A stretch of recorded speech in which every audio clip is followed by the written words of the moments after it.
Hey everyone, this is Derrick Broze with the Conscious Resistance Network, and welcome to another episode of the Conscious Resistance Live. Actually, this is episode 166 of the Conscious Resistance Live, and I am very excited because, well, we've got some important stories to cover, and as weird as it sounds to be excited to talk about crazy things going on in the world, it does give me some sense of relief, maybe even joy, if you will, to bring this information to you and share these ideas with you because I think it's an important job. It's an important role that I choose to take on. I know it's a little weird to say I'm excited to talk about some crazy things going on in the world, but I truly do mean that because being able to come to you, bring you important issues and topics from a nuanced perspective beyond the left and the right, beyond the mainstream alternative media, it is something that does bring me joy, and I do find value in it, and I think it's extremely important. And of course, I want to say thank you to everybody over at Civil who is now partnered with me on the Conscious Resistance Live so we can continue to do important shows like today.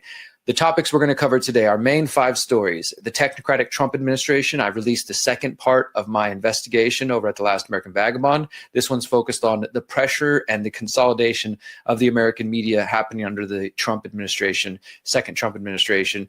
The second story is the Venezuela attack is imminent. I've been picking up on this story the last couple of weeks, and every week it seems like we're getting closer and closer. And unfortunately, in my mind, doesn't seem like there's much resistance public. I mean, maybe there's people doing other videos about it. I'm sure there are, but I'm not seeing any, anti-war marches against Venezuela. I've seen that in the past with Syria, seen that in the past with other instances.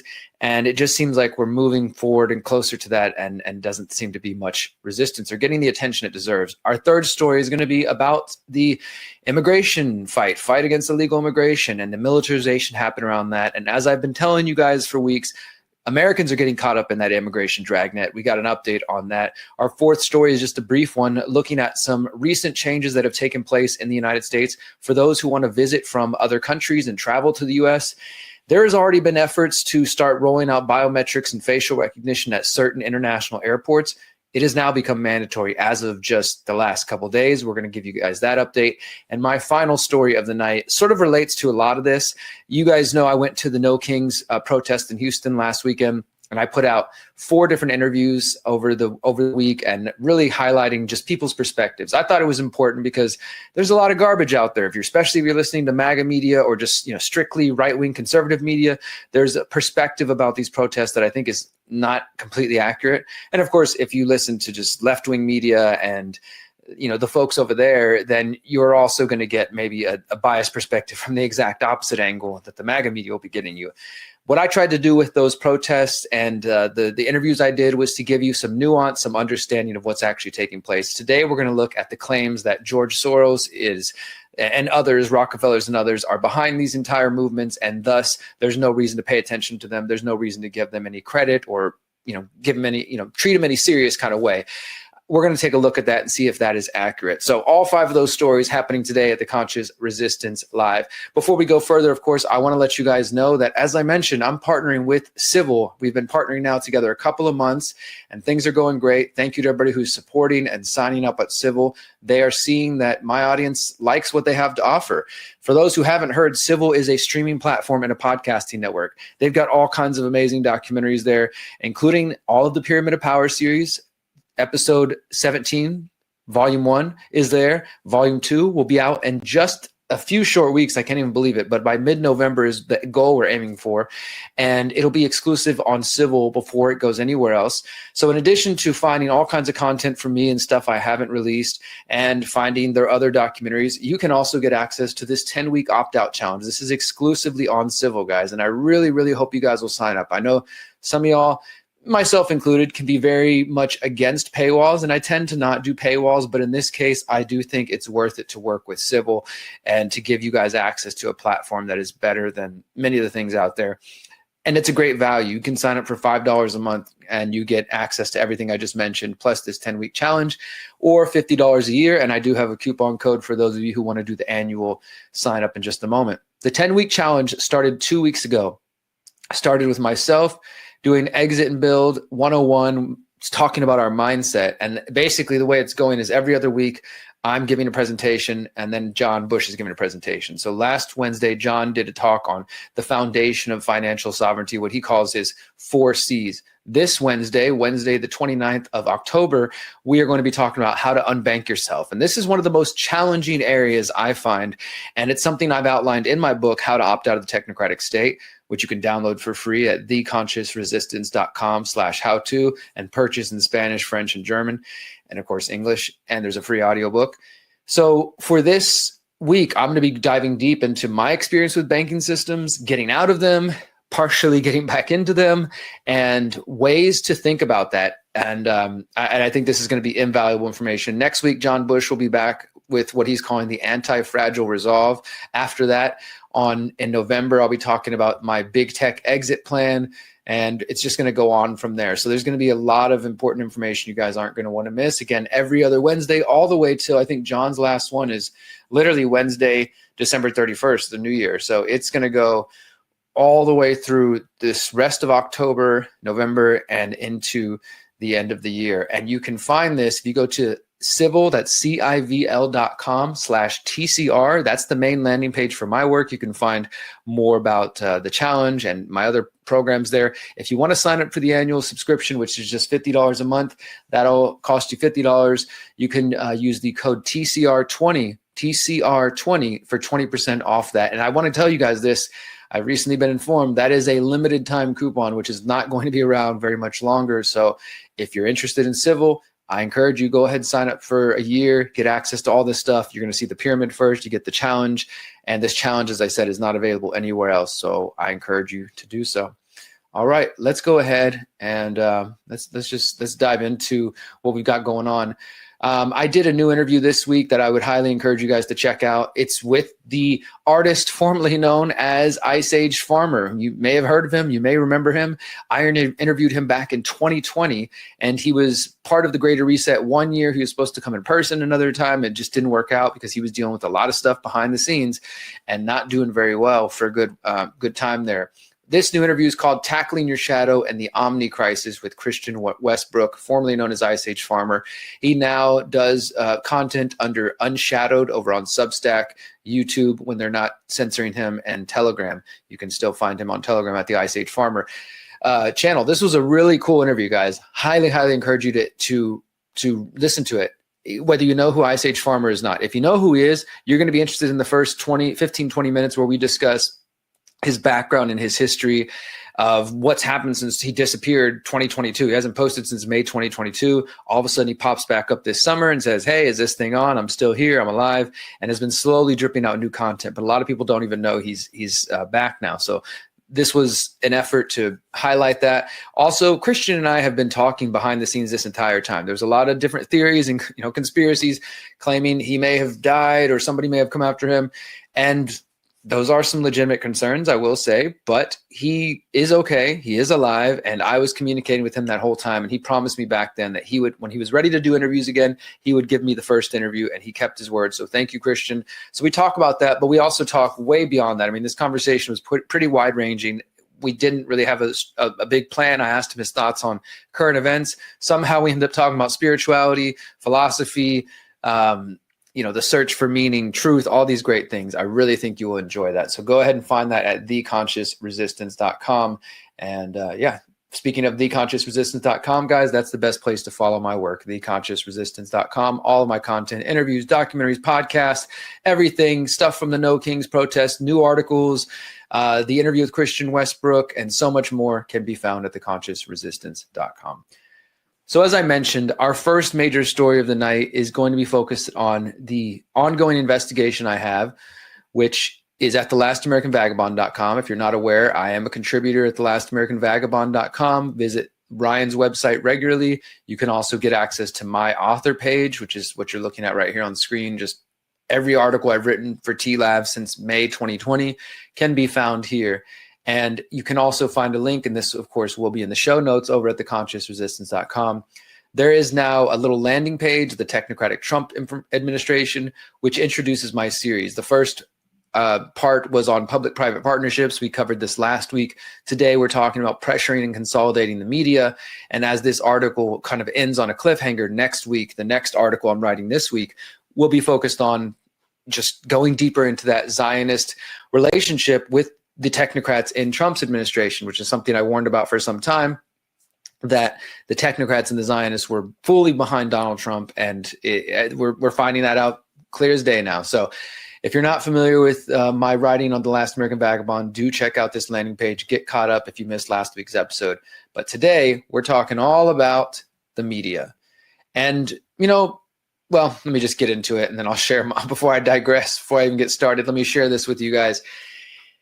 This is an important topic to me because obviously I work in the independent media, the truly independent media, funded only by people like Civil, who I can trust and work with because we're united by values like human respect and individual liberty and voluntarism, and by you guys, those of you who support me on Substack and buy me a coffee or send me cash in the mail and do things like that. So I care about the state of media, and I care about the independence of media more than anything. I also am a history and journalism nerd. I didn't go to journalism school originally. I later took courses as an adult and taught myself everything I know, learned from other independent journalists, and I just have that investigative instinct. I think you either have it or you don't. And so I've purchased books and taken online courses to sharpen my journalistic skills and add more tools to my tool belt. And the history of the truly free open press is such a small blip in humanity's history. When you think about the Gutenberg press, of course, the ability for people, at first mainly it was the churches that had the ability to print documents and things, but when it filtered out and eventually got down to the level where individuals could start their own printing press and start their own magazines or journals, political journals, philosophical journals, what have you, and write their essays and treatises, it's a very powerful thing, but that's only been a few hundred years, 300 to 400 years, depending on when you measure that exactly. But let's just say 350 years. Let's give them a little bit of room. 350 years. That's when there's been this freedom of the press existing. And even that wasn't fully free the entire time. As people started to get the ability to print, their views weren't always welcomed. There's a history of anarchists and journalists who have wrong opinions being silenced and just their printing presses being shut down, their magazines or their zines or their books being burned. It's nothing new. This has existed the entire time of humanity's history that we've had the ability to write and spread information. And in fact, that's why it was such a big deal when the United States and then other countries and constitutions sort of built in this freedom of the press, the idea that the press could say whatever they want, and of course, not libel, not slander, but could report whatever they want. And people can have all kinds of opinions, wrong, right, as sad and as weird as it is. That's the world we live in. So it might drive some of us crazy when we see people out there on the internet holding clearly false views, but they have the freedom to believe that what they want. They have the freedom to report that information and to share it. Now, of course, there are limitations and people can be sued for lying and things like that. But generally speaking, this idea is relatively new, has always been new. And so when it comes to journalism, when you go back to the muckrakers and the progressive movement of the early 1900s, late 1800s, and exposing the oil industry and the factories and things like that, those weren't always welcomed either. But those folks set the standard for being a muckraking journalist, being somebody who asks hard questions and digs deep. And that is not always well funded. In fact, it's rarely well funded. Historically, journalists have always had to struggle between having newspapers and magazines and things like that filled with ads, because ads, you can sell ad space in a magazine, in a newspaper. Companies will buy that ad space. People will buy their products. And that's how things have done. The other option is you get some millionaire, billionaire benefactor who's just got a lot of money to start a news outlet, and they fund the entire thing. And that can be really great, but sometimes it might come with strings attached to it, and they might not let you talk about certain topics depending on the political views of the benefactor. That might not always be the case, but it absolutely can be the case. And so those are the main two paths prior to the internet, and even still with the internet existing, that people have had to choose in terms of media. Again, the internet did revolutionize it to some degree, but of course now we're up with where we've got influencers and mainstream alternative media who are just being funded by the same interests that used to fund the corporate media, are now funding organic reach on influencers. This is why people like me, who've been doing this for 16 years and have been speaking the truth and warning about factual things and breaking news stories, actually going on the street, talking to politicians and putting cameras and microphones in their faces and filing open records requests. People like me, my reach is very stifled. But people who are fake journalists and influencers, they get lots of views, they get boosted by the algorithm. And so, not to digress too far, the point is journalism has always struggled financially and to get the truth out to people. So I say all that, this long-winded introduction, this little history to journalism, as we look at what the Trump administration is doing to journalists, including the mainstream media. And I know lots of people, the reason I said this is because I know many of you are going to say, oh, Derrick, I don't have much sympathy for Jimmy Kimmel or for the Pentagon press corps. Derrick, who cares? We know they lied about COVID. They lied about the Iraq war, this and that. And all of that is true. And at the same time, the mainstream corporate media is responsible for some of the biggest stories that we in the independent media take for granted. Where do you think MK Ultra came from? It was written about by the mainstream media. Where do you think the so-called Project Mockingbird, Operation Mockingbird, the awareness in the 60s and the 70s that came when we realized that the U.S. government agencies, military intelligence agencies, had been infiltrating U.S. media for decades, since at least the 1940s, that came about through congressional hearings and was reported on in the mainstream media. So while we often bash and rightfully so criticize and attack the mainstream corporate deadstream media, that doesn't mean every single person working for the mainstream media is fake or is a liar and that every story they've ever done is wrong. I think that is part of the psyop as well, to destroy faith and trust in institutions like government and media, which again, I am no fan of in any way, but to destroy faith in them in order to redirect that energy towards this fake mainstream alternative media. Yeah, don't trust the old guys. They're always wrong. Everything they say is fake. Trust us, bro. And a lot of times the alternative media is horrible with show notes and showing their homework or showing the alleged facts they claim to hold. We're going to talk about that later. So my point is, things are not as black and white as what people want to believe. It is more nuanced. Not every mainstream story is fake. Not every independent media story is true, or alternative media story is true. You can't just trust somebody like Alex Jones when he said, "Oh, I talked to some high-level sources, insiders, or other people." Doesn't mean they can't develop sources. And as a journalist, again, like myself, who's not the biggest journalist on the planet and still has a fairly small following and across platforms, I get people to reach out to me. I get sources. I develop sources. So sometimes it is true that you might say, hey, I can't tell you who told this to me, but it's an inside source at the United Nations or wherever else.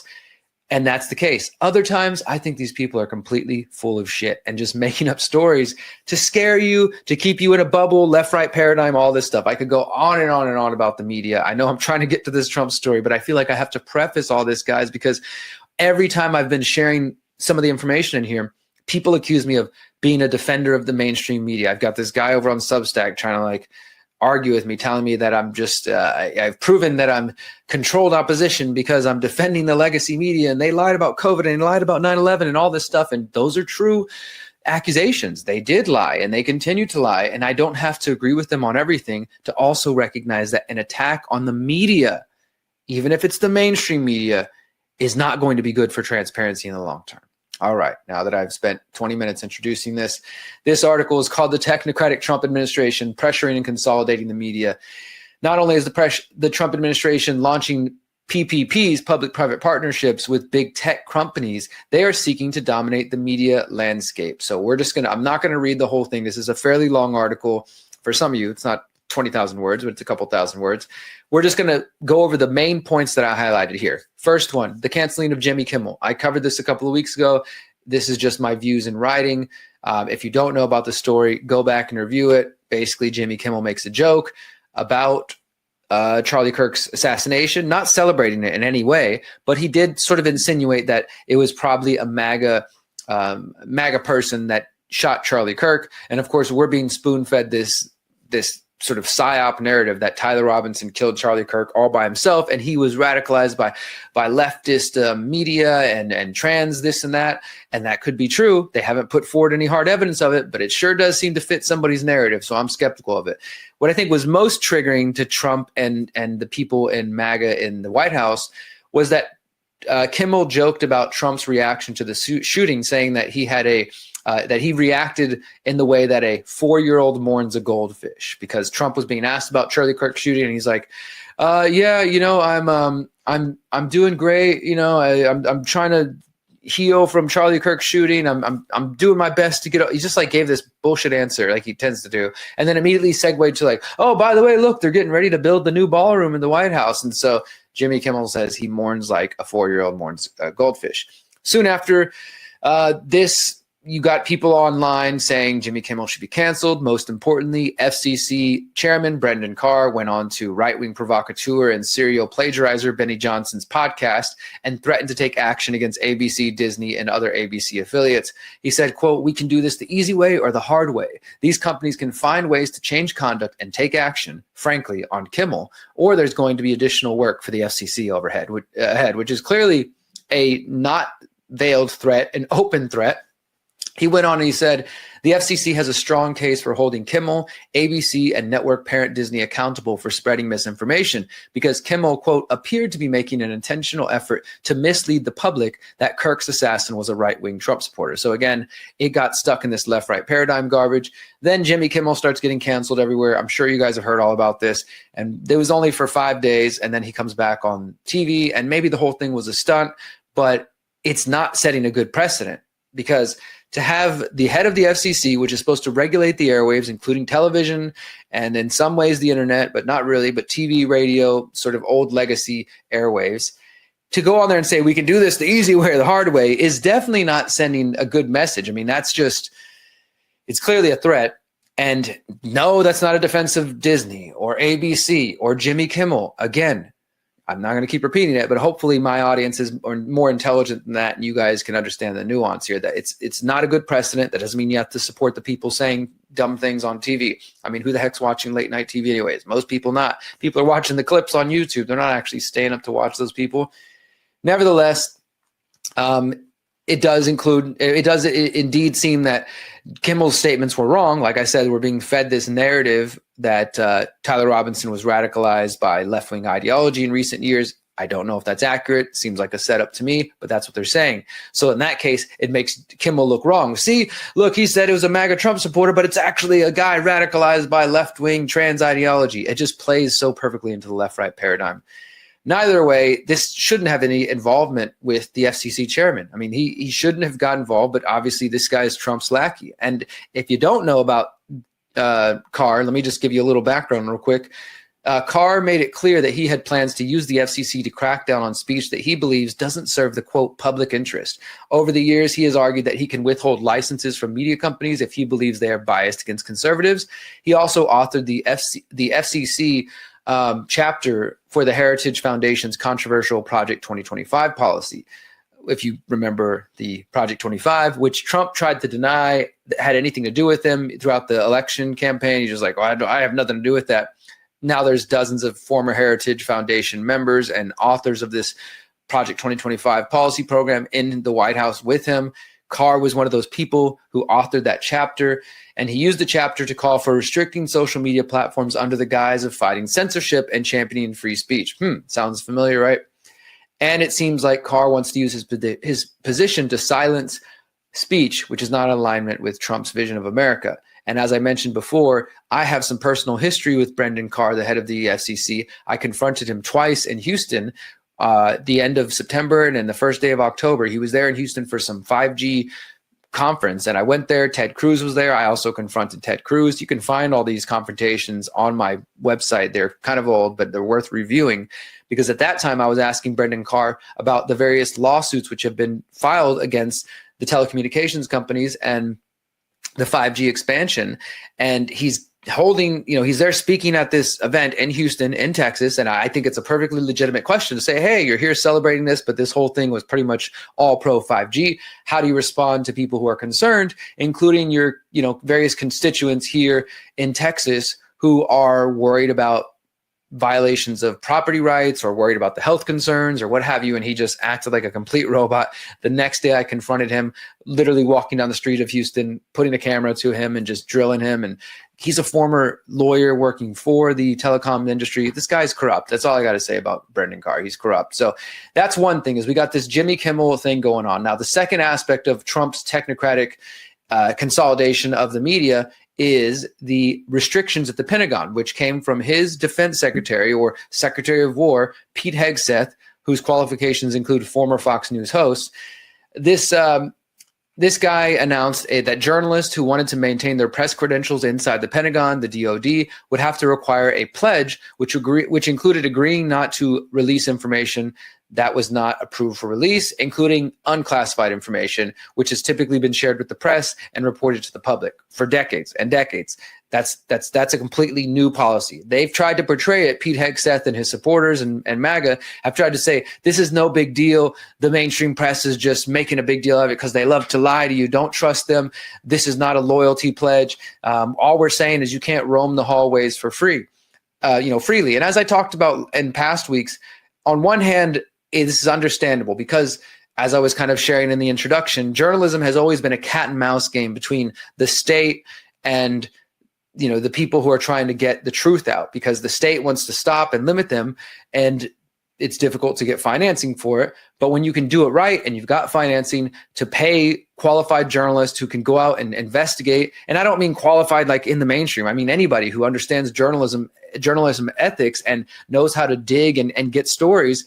If you can get them financing and resources, they can go out there and do good work. And the state and its various apparatuses do not want that. So what you do is you develop sources. You get people from the inside to leak information, to share information. That's good for you and me, guys. That's good for the public. I feel like people at MAGA are being deluded to think leaks are bad because Trump has spoken against leaks, which make him look bad. So now people are saying, oh, it's bad whenever the press is leaking things from, to the public that could harm the military or this and that. I mean, I feel like we're literally repeating 9/11 over again. There's so much militaristic propaganda going on right now. So MAGA and some people are making excuses for this, but at the end of the day, it is a way to control and limit what the press inside the Pentagon can do. Yes, they have been restricted in the past from where they have access to. That's kind of standard. I don't think any of these journalists are saying they should have free reign to the entire Pentagon, and it's crazy for Pete Hegseth to say no to that. That's not the major thing. The thing is making them sign this pledge, swearing that they won't release information. Here's what the 17-page directive states. Information must be approved for public release by an appropriate authorizing official before it is released, even if it is unclassified. The signature form includes an array of security requirements for credentialed media at the Pentagon as well. So most of the media have been speaking out against this. Last week, over the last week and a half or so, the deadline came, and it was either sign this pledge or get the heck out of the Pentagon.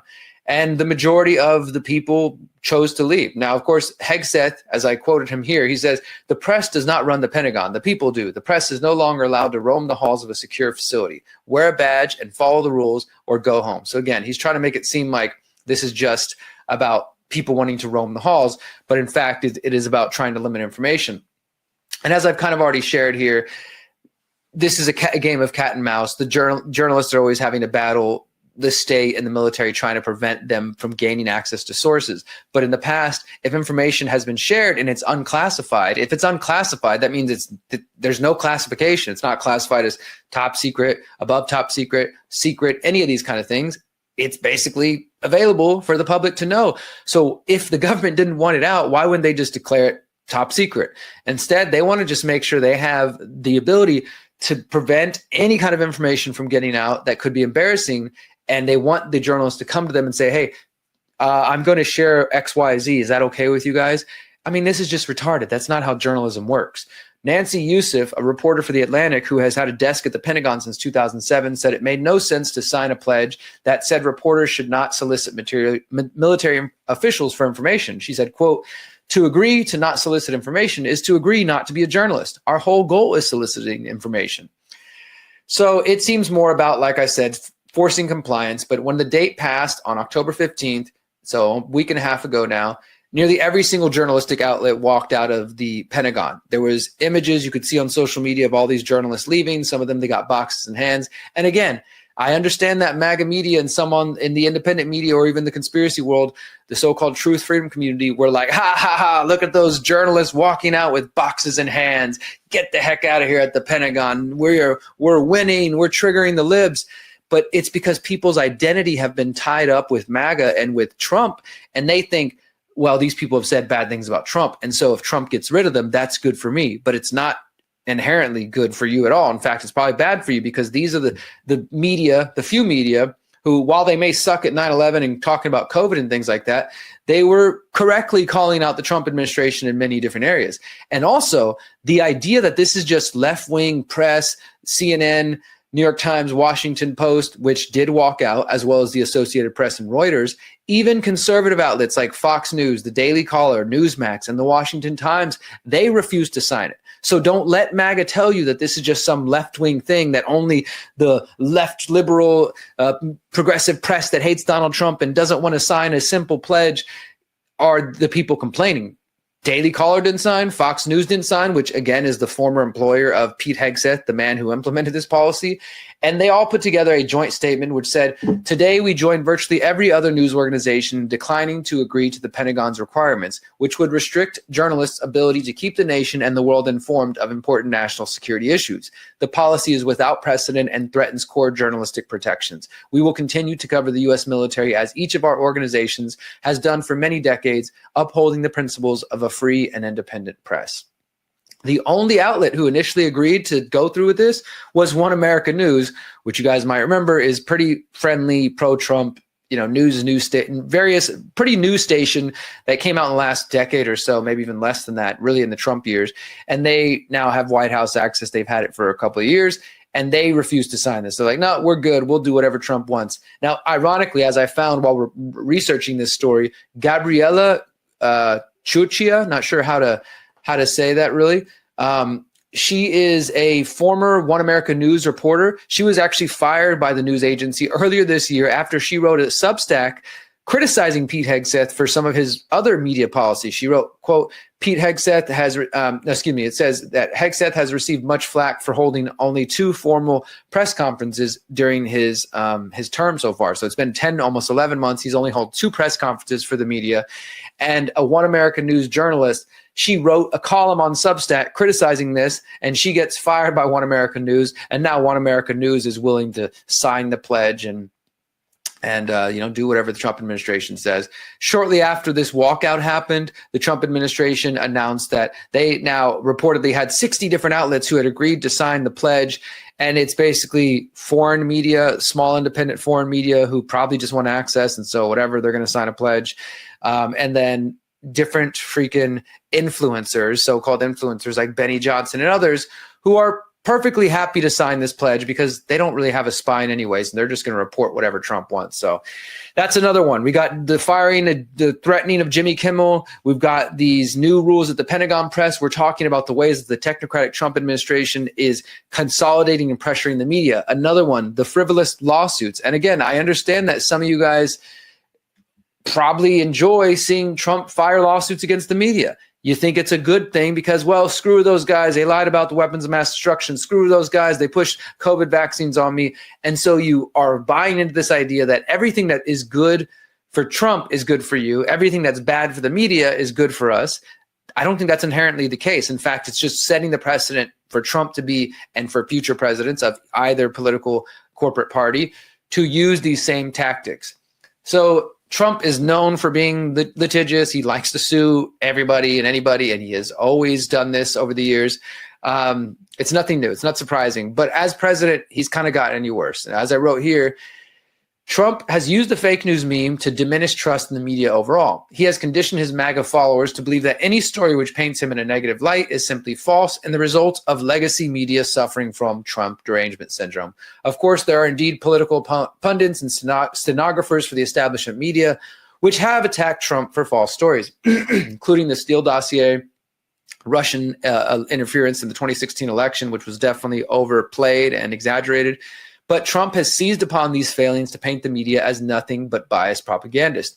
In truth, While the corporate media is full of flaws, they are not lying all the time. It would be more correct to understand that the media lies by omission and mixes truth with lies. Regardless, it serves Trump's purposes and the technocratic Zionists behind him to confuse the public and sow distrust in public institutions like the media.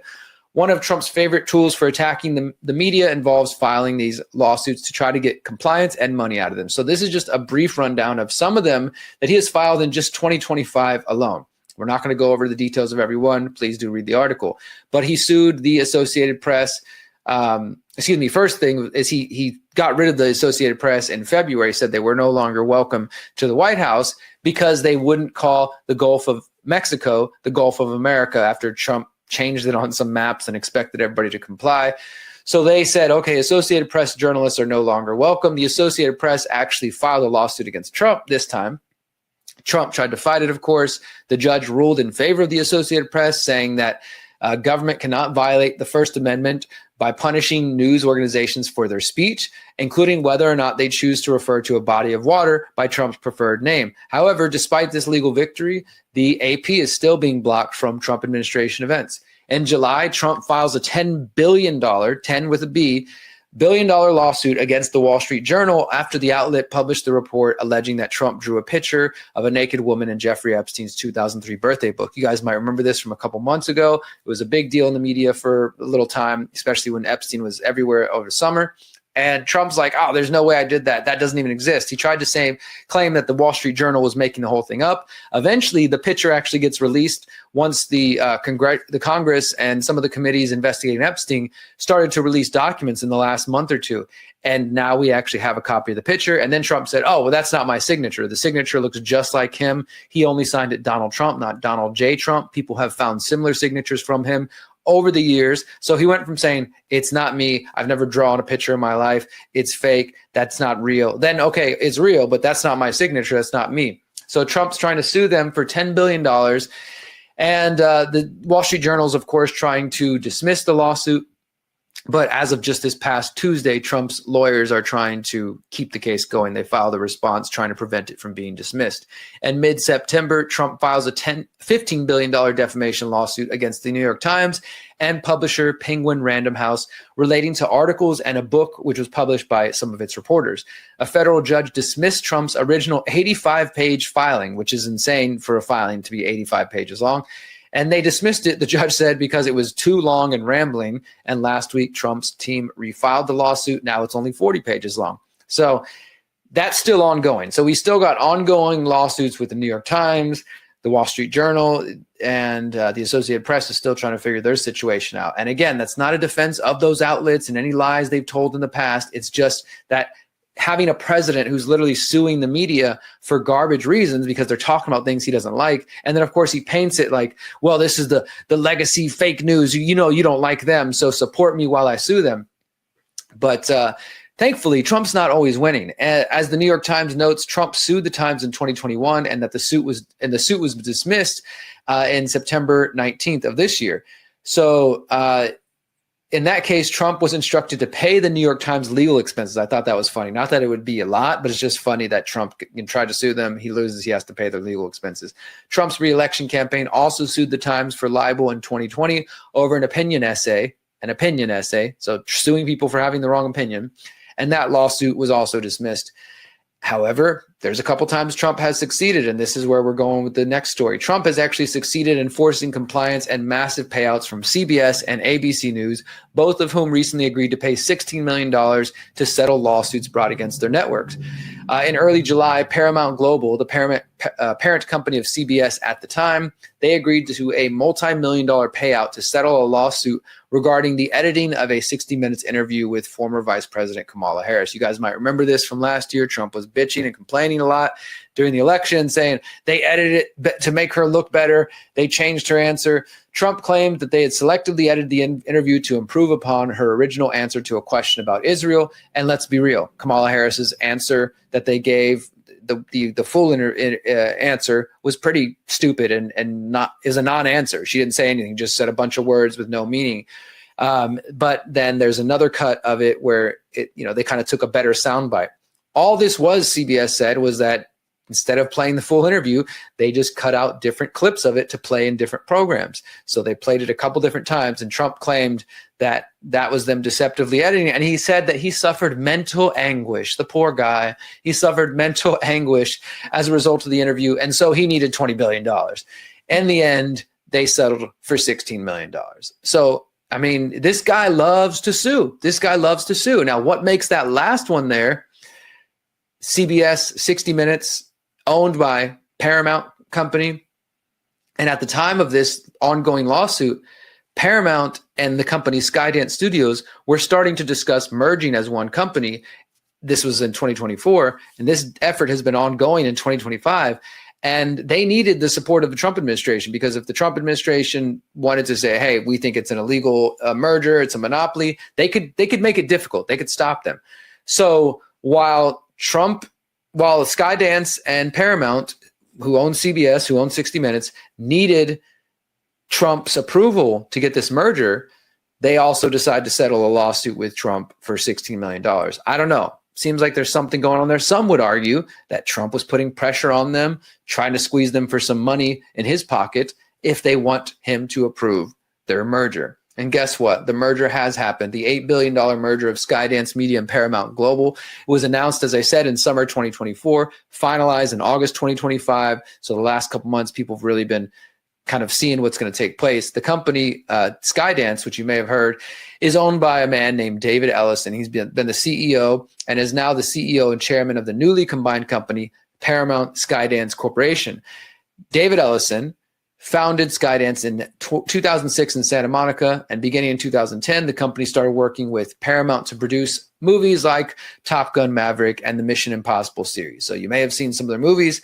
And now that Paramount and Skydance have merged, David Ellison is now the head of a major media conglomerate, which includes Paramount Plus streaming service, MTV, Comedy Central, CBS News, and dozens of local CBS affiliates around the United States. More recently, the Wall Street Journal has also reported that David Ellison is seeking to expand his new media empire to purchase Warner Brothers Discovery, which is the result of Warner Brothers and Discovery merging a couple of years ago.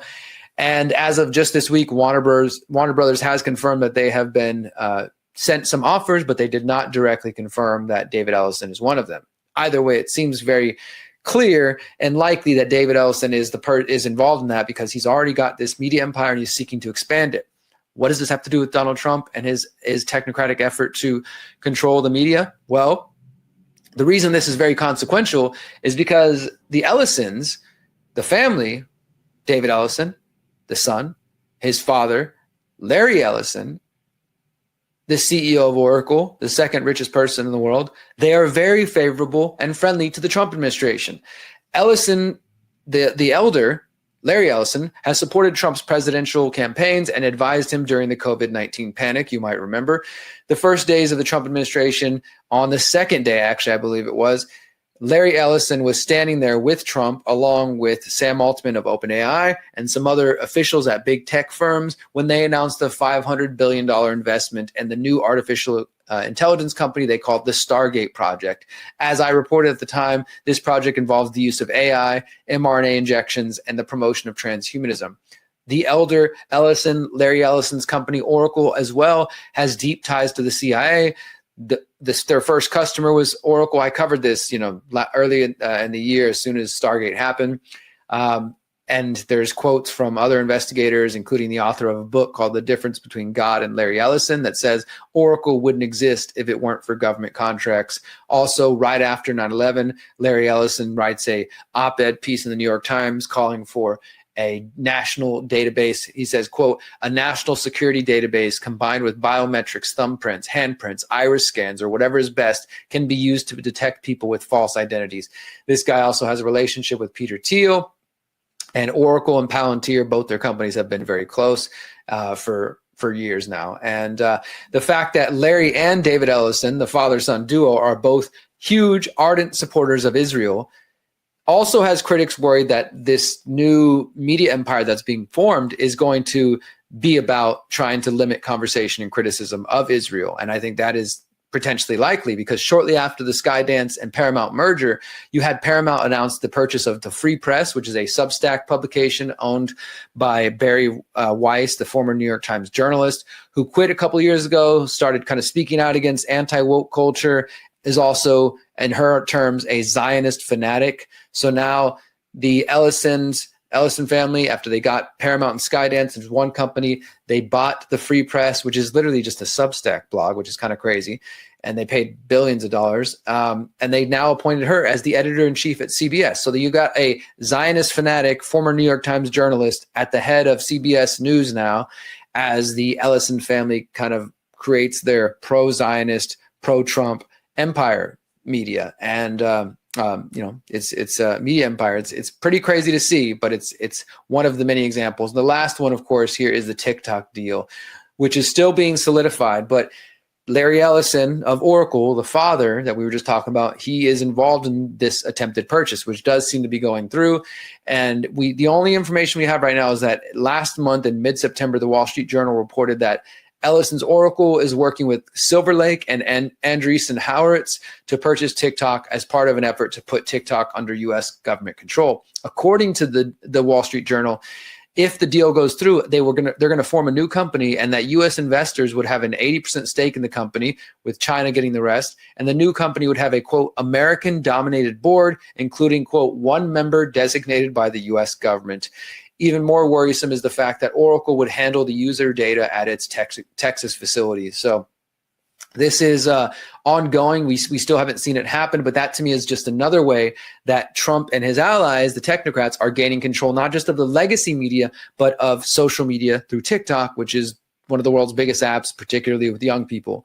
And all of this leads me to part 3, which we'll cover next week, that from the TikTok deal to the corporate mergers, many of these actions appear to be aimed at one goal: rehabilitating Israel's collapsing public support. So next week in part 3, we're going to expose how technocrats in Trump's administration are working with the Zionist movement. The Zionist technocrats are collaborating together. Surprise, surprise. I feel like I wrote an article right before the election called Election 2024, Zionist technocrats versus Zionist technocrats.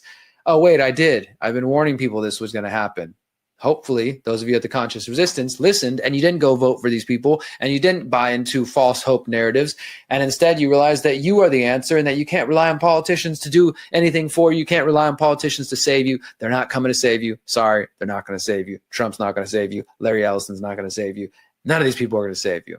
All right, that's it for that story. I want to let you guys know about a new project I just released. It's at Civil, actually. It's exclusively on Civil right now until November 21st. It will go public everywhere else. Welcome to 2030. I own land, live among like-minded people, and life has never been better. This is from my new documentary called Liberation 2030, which is actually based on a essay I wrote for The Last American Vagabond from a couple years ago, which was called Welcome to 2030. I own land, live among like-minded people. Just what this thing says here: life has never been better. That is the basis for this new mini doc. And as I said, if you sign up for Civil, you can get access to the 10-week opt-out challenge we talked about earlier, but you also get access to Liberation 2030 before anybody else. So let's go ahead and watch the quick trailer, and then you can take a look and see if you think it's worth signing up over at Civil for. In 2016, the World Economic Forum and Forbes magazine published a short essay titled, Welcome to 2030. I own nothing, have no privacy, and life has never been better. Written by Ida Auken, Denmark's former Minister for the Environment, the essay imagines what life might be like in 2030. The year 2030 was chosen because of its importance to the achievement of the United Nations Sustainable Development Goals and the Agenda 2030. The SDGs are a collection of 17 interlinked objectives adopted by the UN in 2015 with the ostensible goal of ending poverty, protecting the planet, and spreading peace and prosperity to all people by 2030. Now is the historical moment, the time, not only to fight the real virus, but to shape the system. And while millions of people have woken up to this agenda, the vast majority are still spending their time being reactive and allowing these technocrats to manipulate their emotions and actions, and thus their lives. What if, instead of exclusively being reactionary, we put all of our energy into creating our own visions for 2030? If we know we reject the technocratic Great Reset and Agenda 2030, then we must spend time getting to know exactly what we are seeking to create. Instead of "you will own nothing and be happy in 2030, perhaps we can make it "you will be thriving and you will be fulfilled in 2030. The answer completely depends on every single one of us. The future generations are depending on us to build an alternative to the technocratic vision.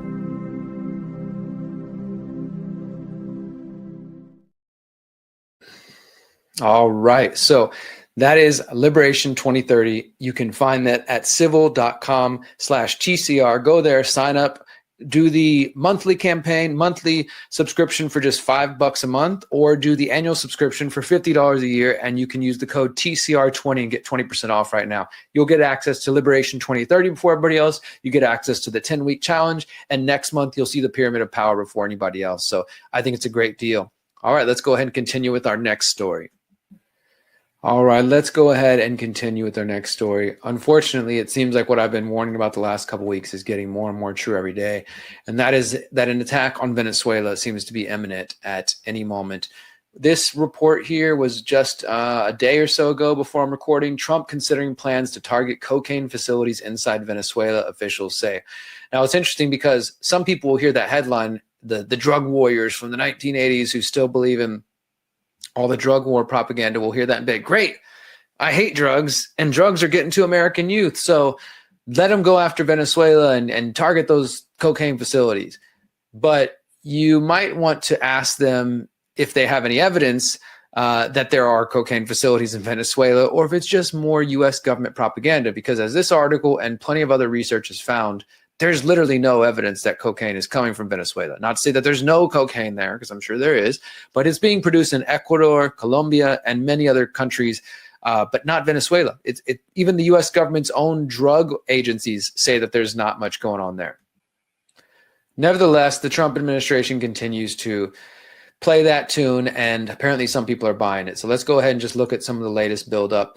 According to 3 officials talking to CNN, Trump is considering plans to target cocaine facilities and drug trafficking routes inside Venezuela, though he has not made a decision yet. Outward signs on Friday pointed towards a major potential military escalation as Pete Hegseth ordered the Navy's most advanced aircraft carrier strike group currently stationed in Europe to the Caribbean region amid a massive buildup of U.S. forces there. Trump has also authorized the CIA to conduct covert operations, as we covered last week.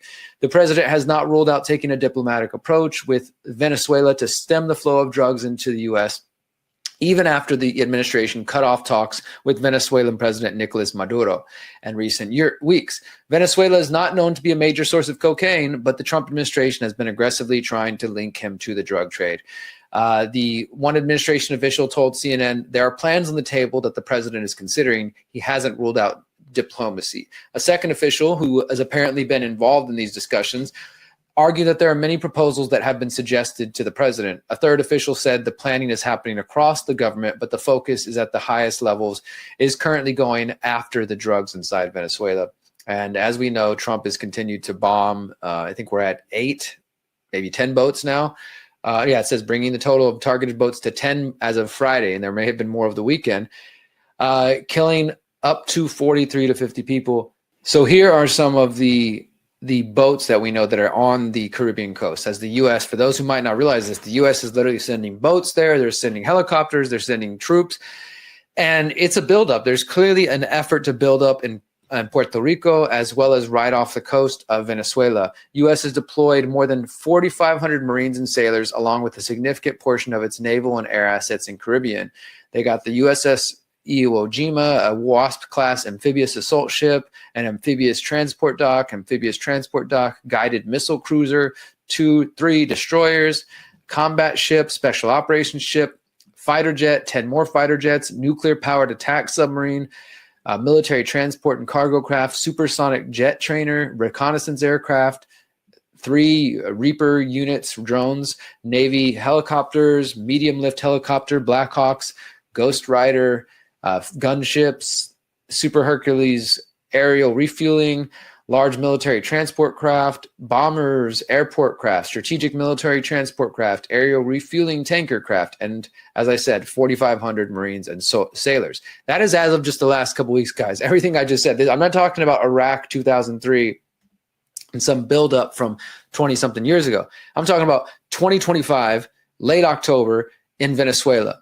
And the U.S. government is ramping things up. So people who aren't really paying attention to this, what I was saying earlier, it feels like there should be more resistance. There should be more pushback, that there's boats and planes and drones and soldiers getting set up along the coast of Venezuela, and they're threatening the president over there. Again, not a defense of him, but I don't think the U.S. has any business over there. But they want that oil, and they want to put a puppet government in it that'll work with them. That's why they tried in 2019 with Juan Guaido, and now they're trying again with this woman who is apparently a resistance fighter who just won the Nobel Peace Prize, coincidentally. And it goes on here further that Trump has been talking about doing strikes inside Venezuela. That's one of the things I was warning about. However, the president has not made clear what that would entail, and Secretary of State Marco Rubio suggested drug routes might be targeted, alleged drug routes. Some administration officials are pushing for regime change and say that the drug campaign could lead to the ouster of Maduro. Let me make it clear. That is exactly what it's about. It's not about getting drugs or cartel members. It is about getting rid of Maduro. And again, some people will celebrate that, including Venezuelans. I've had them come talk to me on social media. But my friend, go talk to an Iraqi, go talk to an Afghani, and ask them if U.S. intervention is going to be good for your country. I can guarantee you they will say not. So they're saying this could happen. They could get rid of Maduro by putting pressure on people around him who have benefited from the cartel's revenue streams, potentially squeezing them so much that they consider ways to get rid of him. However, newly released video shows Maduro in English pleading for peace. And that's pretty crazy. Let me go see if I can just open up that video real quick. It's a pretty crazy video to see if you haven't. Yeah, right here. I'll put this in the show notes. I'm not going to be able to play the audio right here, but he just says, peace, peace forever. He's saying in Spanish, and he's saying, peace now, peace. He just says it over and over. We just want peace. We want peace, peace forever. Not war, no war, no war. He says it repeatedly. No war, no war, no war, no war. Yes, peace, yes, peace, yes, peace, forever, forever, forever. Like this guy knows, what happened to Gaddafi, what happened to Saddam. I think this is somebody who, for all his flaws and faults and whatever horrible things he's done, at this moment, this guy realizes that, fuck, the U.S. is coming for me. Please, please, please. Yes, peace, peace forever, peace forever. No crazy war, no crazy wars.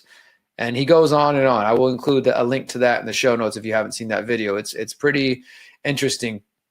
Now, this is where, again, the evidence is pretty weak, according to what the U.S. is claiming. According to the UN Office on Drugs and Crime, which, again, is the UN, so take it with a grain of salt, that Venezuela is not a cocaine-producing country. Almost all coca crops, which is where cocaine comes from, are in Colombia, Peru, and Bolivia.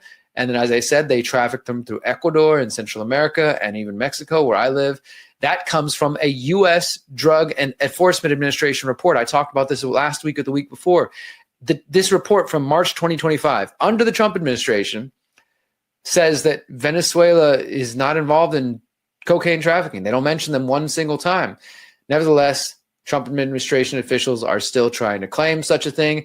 And this is like this sort of, catch-22 psyop thing going on right here, where Marco Rubio says, Nicolas Maduro is an indicted drug trafficker in the United States, and he's a fugitive of the American justice system. Well, guess who indicted him? The Trump administration. So it's like it's not like this is some independent thing. The U.S. government decided to indict him on alleged federal narco terrorism charges and conspiracy to import cocaine. And now they use that to say, well, see, he's an indicted drug trafficker. We got to go after him, even though they provided no evidence to these claims. They're trying to get rid of this guy. That's all this comes down to. That's what this is all about.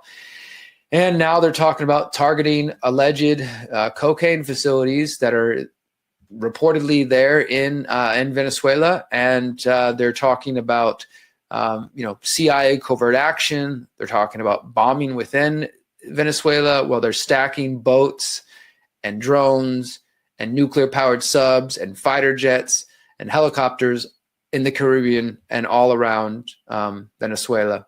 I mean, if that's not a threat, I don't know what is. We all know the U.S. government would never tolerate any other country starting to stack up. Like if China decided they're going to start stacking up U.S. nuclear-powered subs and aircraft carriers and all this stuff just off the coast of California or something, the U.S. wouldn't just sit there and do nothing. And the idea that they expect the Venezuelans to do nothing is ridiculous. Of course, Venezuela doesn't have the same military power that the U.S. does, nor the backing of NATO. So this is how they pressure people. My friends, I'm afraid we are about to witness another war, and this time it's going to come under the so-called peace president, Donald Trump. So please stay tuned to that. Warn people if you can. Organize anti-war marches in your area. Do whatever you can. I know it seems small and simple and meaningless sometimes, but we got to do what we can to stand up where we can. Guys, I want to let you know about a new way, not a new way really, but we got a new shirt. One of the ways to support the Conscious Resistance Network. I ask you guys to sign up on Substack, buy me a coffee, support me on a monthly basis. If that's not your thing, that's great. If you want to get a gift out of it, why don't you buy one of our shirts? We've got 8 different designs here. We got Revolution Without Healing is a recipe for disaster. You are a creator. The Exit and Build shirt. You are powerful. You are beautiful. You are free. The Conscious Resistance. No masters, no slaves. Holistic anarchism. And you can mix and match the colors on this. Our newest shirt is the Liberate All Life shirt. We just debuted this last month in September. I've got myself one. It's a really beautiful design. Let's go ahead and open this up in a new tab. And the shirts are not 100% cotton. I know some of you will ask that. We do have them in Mexico, but these are not the ones we ship. So if you come to the People's Reset and in January, you can get some 100% cotton, organic cotton shirts from us at the People's Reset event. Unfortunately, the ones we ship, they tend to be part cotton and part polyester. And I know some of you, that's just not something you're into, but I hope you will check this out. This is the new design, Liberate All Life for our animal lovers. It's got duck spreading his wings. It's got a cow. It's got a rooster and a pig. Very cool design. I love it. I've got one. I'm rocking it. I hope you guys will check it out. So again, you can go to theconsciousresistance.com, check out the shop tab, and you can find links to my books, as well as you can find links to all of our shirts. 8 different designs. We're going to make some new ones very soon. I'll tell you probably the most popular one is the You Are Powerful, You Are Beautiful, You Are Free shirt. People always tell me that starts conversations. Also recently becoming more popular, the You Are Creator. And of course, for those who like a little more radical message, No Masters, No Slaves is a big hit too as well. So find those at theconsciousresistance.com. Now, I've been talking to you guys the last couple of weeks about this immigration police state that is being built. And again, I feel like all of the stories I cover, just because of the way I cover them, they need a certain level of emotional intelligence and emotional maturity and nuance to really understand what I'm saying. I'm not somebody who's arguing that the government should be in control of immigration and they should just open the borders up and you know, kind of flood people in by the millions. I do believe that cultural differences can have a negative impact in that way, and that there should be a certain level of assimilation when you move into a new country. I say this as a U.S. citizen who was born in Texas, has Mexican in my ancestry a couple generations back, has Native in my ancestry, has Czech in my ancestry, and I moved to Mexico. If I was to move to Czech, I would also assimilate. I've assimilated to Mexico. I do my best to speak Spanish everywhere I go. I don't expect people to speak English to me. I understand that that's not the case in the U.S. and that some people come to the U.S. and they don't assimilate. I think the diversity in the melting pot is a beautiful thing, but I understand that there are real world problems with immigration. I also understand that many of you out there have bought a lot of propaganda and believe that 40 million immigrants came in during the Biden administration and they were all violent, dangerous, rapists, criminals, because you've been listening to Trump too much, for one. And there is no factual basis for those numbers. Yes, Biden does have a legacy of child trafficking. I can even pull up an article I wrote about that real quick. Maybe I'll do that. Let's do that live real quick. But those numbers are not accurate. That so many people out there repeat over and over. And so I'm saying all this to preface this. Here's my article that I wrote at the end of Biden's administration. This was November 2024, the Biden administration's legacy of migrant child trafficking. And there is some truth to that. And I talk about this and how there's these claims for missing children, 300,000 missing children and 40 million illegal immigrants coming through. These claims have not been backed by actual evidence. I would argue that it maybe millions of people did come in surreptitiously and illegally, and absolutely there were cities, progressive cities, where they're letting them in and then shipping them by bus, paid by taxpayers, to just random parts of the country and dropping them off, and that's not good for immigrants or for anybody. So there's a lot of mixed messages and false narratives out there when it comes to this stuff. My main purpose in talking about this is to get you guys to see that the immigration narrative is being used to build up the police state. Just like in the same way after 9/11, they said we need to go after Muslim terrorists. And everybody was like, oh my God, they attacked us on 9/11. So whatever, do whatever you got to do. But they allowed violations of the Constitution. They allowed surveillance. They allowed stop and frisk. They allowed profiling of people if they were Muslims or if they had brown skin. And now people are ready to allow, and they are allowing right now in 2025, because they said, well, they're Mexican or they're brown skin. So I'm sorry they got mixed up in it, but who cares? If they would just comply and go along with the program, we can get rid of the bad immigrants. And the other crazy thing is, since people believe that there are 30 million immigrants that came in, which again is not backed by evidence, there's probably nothing that Trump can do short of rounding up people and sending them out of the country by the millions to satisfy people. Because even the numbers of, okay, Trump has rounded up 10,000 people and they've shipped out 10,000 immigrants, that's not touching the millions that people believe actually came in. So I think they've created this support for militarization and this dangerous situation. So that, that's what I believe, and I've talked about for years, that the alleged fight against illegal immigration that has been happening under Donald Trump since he first popped on the scene, and the division of people, is by design in order for people to start supporting things like rounding up, like children in cages, which did happen under previous administrations, but it's never been in our face like this. So this isn't people are going to always pop in and be like, oh, Derrick, did you know Obama deported more people than Trump? It's like, yes, Obama did deport people. He was the deporter in chief as well. I remember people talking about that, and I didn't support it then. But what's the big issue, and I think people just can't seem to grasp, is the way it's being done. ICE people masked up, and you claim it's just being done because they're going to be doxxed. That's not true. They've never done this before. And the reason they might potentially be doxxed, because some people will try to do that, and the reason there's so much resistance in Chicago and Portland is not just because people are indoctrinated, but because nobody likes seeing this militarization of ICE coming in full on military, throwing in flashbangs, grabbing people out of their houses, bringing them out onto the lawn naked, little kids being taken out and handcuffed. If you haven't heard about this happened in Chicago a couple of weeks ago. And these incidents are not good PR. But it seems like MAGA and Trump, they love it. They want to be as aggressive and angry and violent and in your face as possible. They're like, the gloves are off.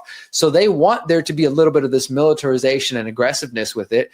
They think it's something to celebrate. And in the process, as this article here from ProPublica shows, we found that more than 170 U.S. citizens have been held by immigration agents. They've been kicked, dragged, and detained for days. I've been warning you guys about this. Americans would be caught up in the process. And I've been seeing videos online of people highlighting their stories as well. So it was obvious it was going to happen. It happens every time the state moves so quick like this. Here's the New York Times. Congressional Democrats investigate arrest of Americans during raids. Now, again, this is just more left-right paradigm stuff because the Democrats are in power right now. So, of course, they're going to call out Donald Trump. They certainly didn't call out Obama when he was doing the same thing. But, again, not a defense of Obama. Obama wasn't doing it this way. He didn't have the ICE roaming the streets, all militarized, coming through with Humvees and fighting people on the streets. Like, Trump is definitely taking it to a new low, a new level of militarism. Congressional Democrats are investigating Americans have been arrested. Representative Robert Garcia and Senator Richard Blumenthal started an inquiry to examine reports of misconduct by immigration agents, focusing on the arrest of citizens. So they're holding some hearings. They're not going to have any power because they don't have any power at the moment. We'll see where that goes. But this ProPublica article, I think, is worth checking out if you want the actual evidence. And here's just the highlights. The government doesn't track how many citizens are held by immigration agents. We found more than 170 cases this year where citizens were detained at raids and protests. Now, that doesn't mean they were all taken mistakenly. Some people were being held because they're accused of fighting against ICE agents and trying to resist block protest. I know we have a mix of opinions on that. In that case, that's something different, because even though I totally support their right to resist tyranny, if you're fighting ICE, you should probably be expected, that you're going to get arrested. What I'm most concerned about is people who are being mixed up in this and who are being arrested because ICE believes that they're an illegal immigrant, and then they're being arrested and held for a couple of days and then released later, and they're like, whoops, my bad. That's what mostly concerns me. says held incommunicado. More than 20 citizens have reported being held for over a day without being able to call their loved ones or a lawyer. In some cases, their families couldn't find them.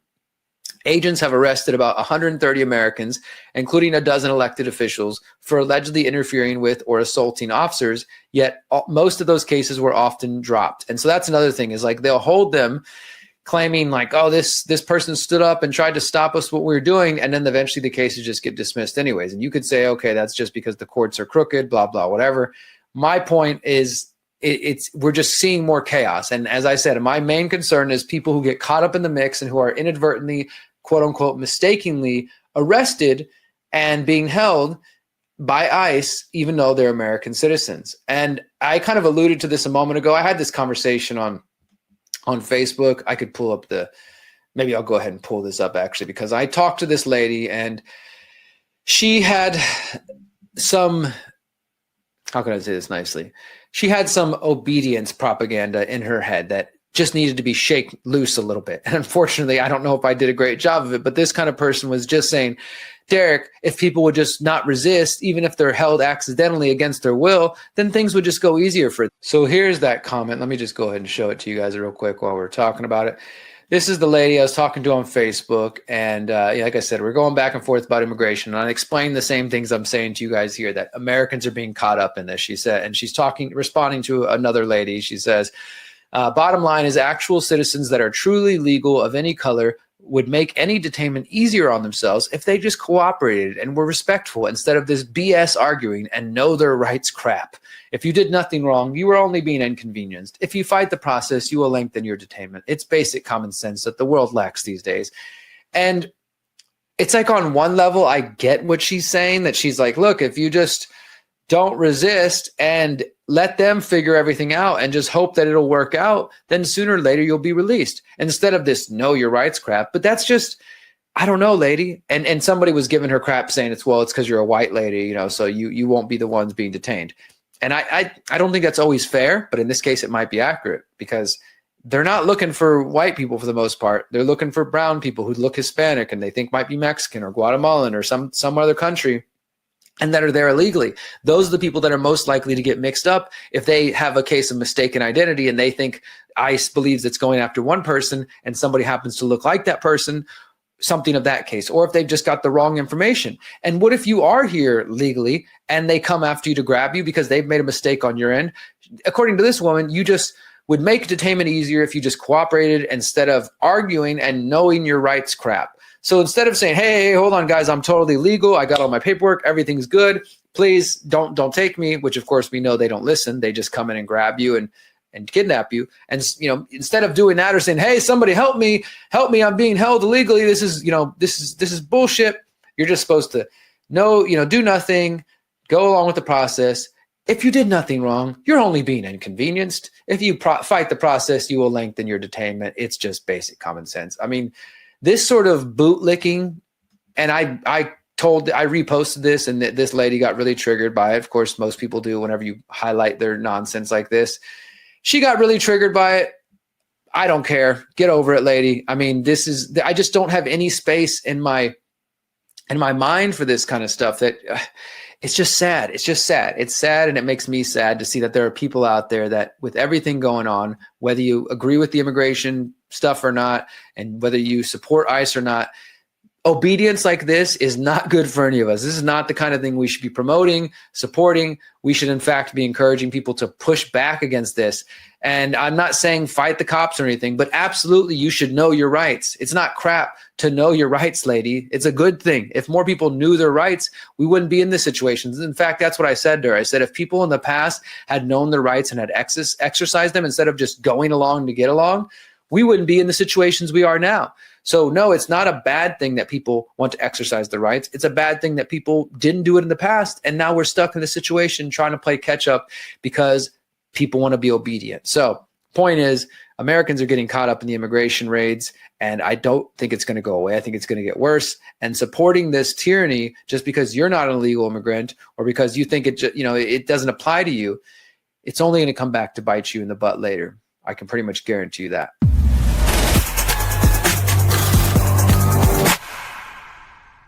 All right. So let me remind you one more time, guys. This show is brought to you by Civil, civil.com, civl.com, civl.com/TCR for the Conscious Resistance. Go there right now.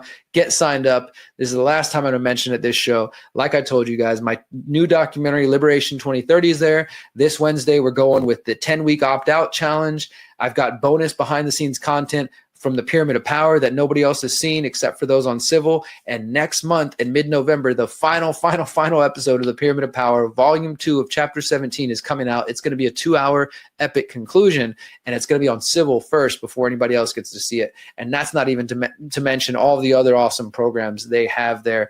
And more importantly, besides cool content and programming, it's about the message. They truly do desire to upgrade human civilization by promoting human respect, by promoting voluntarism and individual liberty. And this is something we both agree in and are aligned with. So I hope you'll check it out over at civil.com/TCR. Remember, you can use the code TCR20 and get 20% off an annual subscription.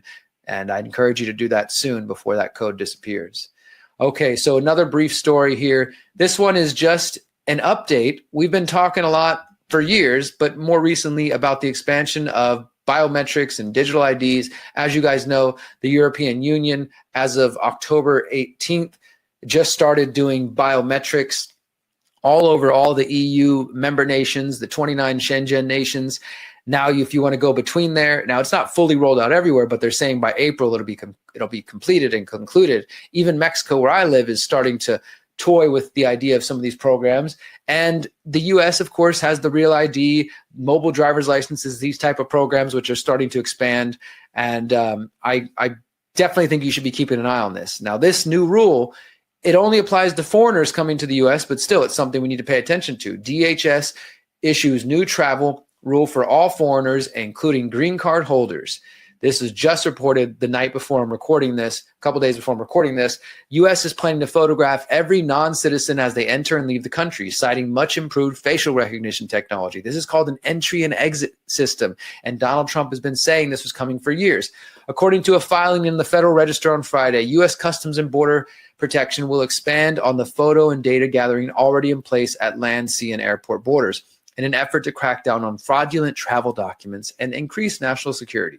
The new rules would apply to all non-U.S. citizens, including immigrants living in the country and those with green cards.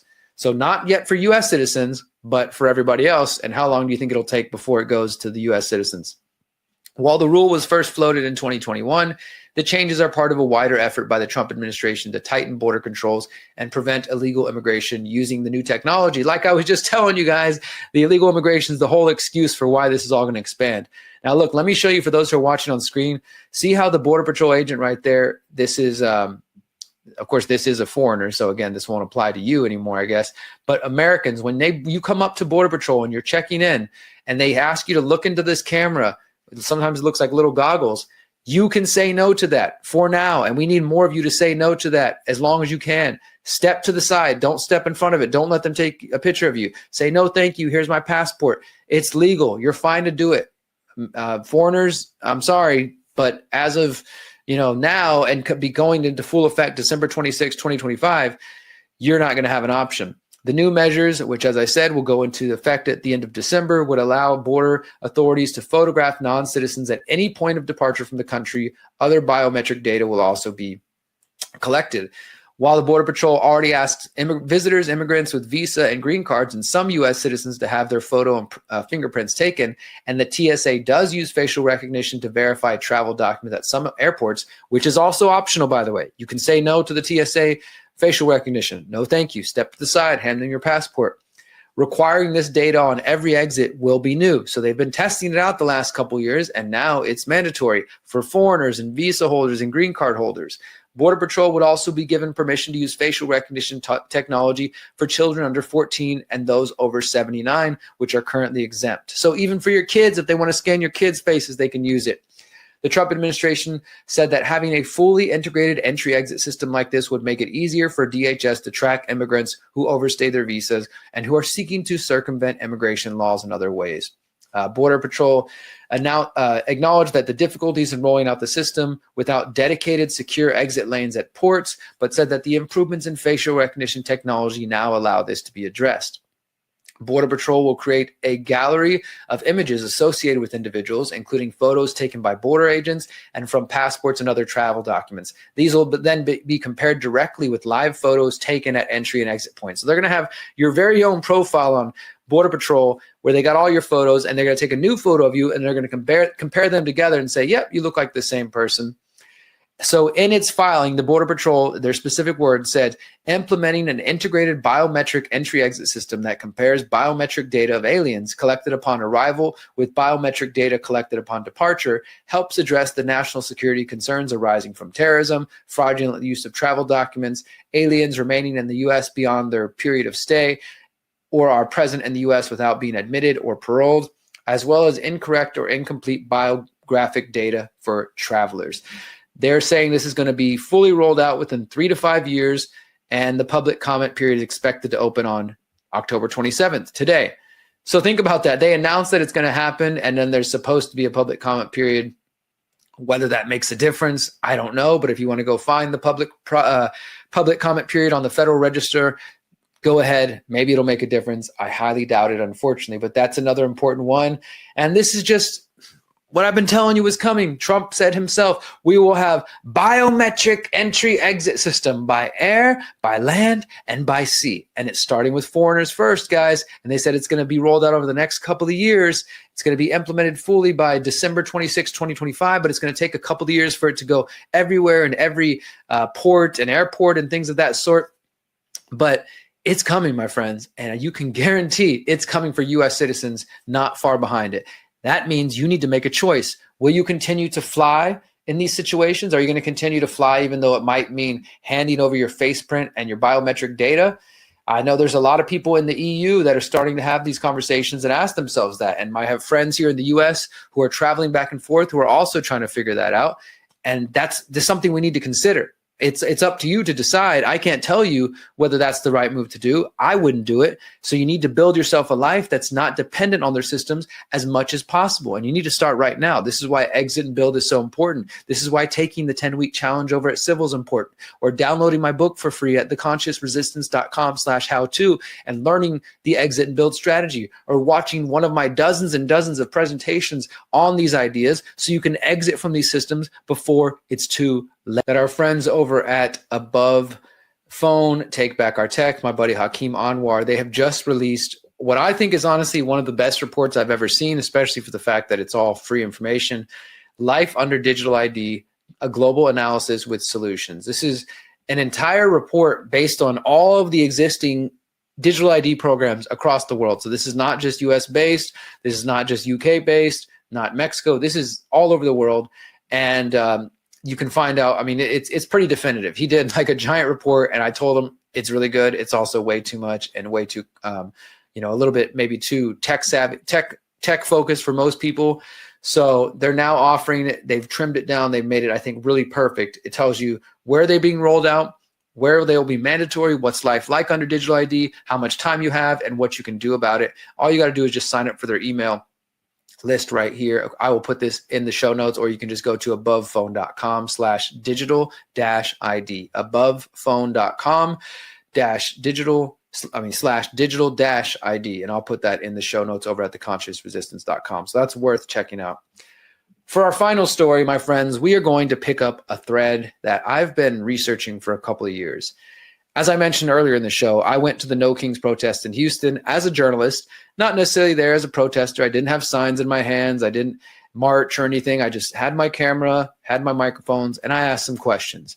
I don't support many of Trump's policies, and I also don't support the Democrats and their policies or the progressives. And I think that there are problems on both sides of the aisle. Those of you who know my work know that.